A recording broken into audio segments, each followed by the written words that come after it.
Boyo, boyo yo yo. Kuti ndakatarisa success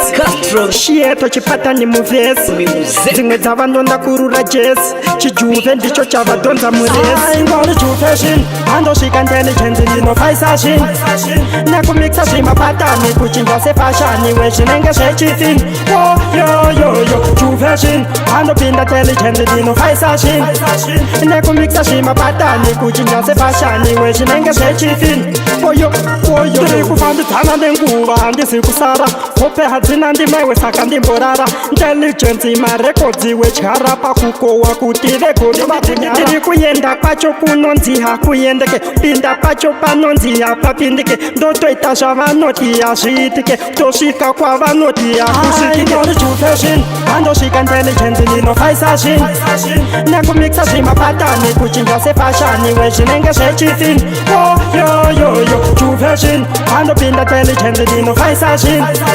nekumixa zvimapatani kuchinja sefashani wezvinenge zvechifini ndakatarisa success shieto chipatani muvesi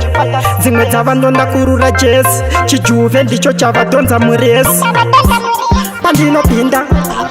nedenga ndapiwa simba majuve ati ndimboimba asi uyo ziso rake nderekutsinga ingori jufeshin handosvika intelligence ndinofaisashin nekumixa zvimapatani kuchinja sefashani wezvinenge zvechifini yoyoyo jufeshin handopinda intelligence ndinofaisashin nekumixa zvimapatani kuchinja sefashani wezvinenge zvechifini oyo tiri kufambidzana nenguva handisi kusara hope hadzina ndimaiwe saka ndimborara intelligence marekodzi wetyara pakukohwa kuti vegoditiri kuenda kwacho kunonzi hakuendeke pinda pacho panonzi hapapindike ndotoita zvavanoti hazviitike tosvika kwavanoti hakusvikike jufeshin handosvika intelligence ndinofaisashin nekumixa zvimapatani kuchinja sefashani wezvinenge zvechifini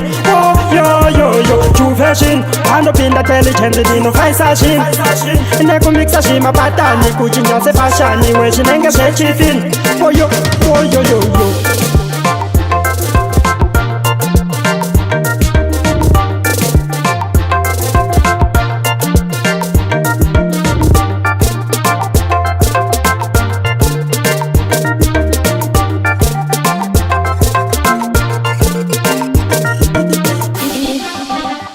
Intelligent Project.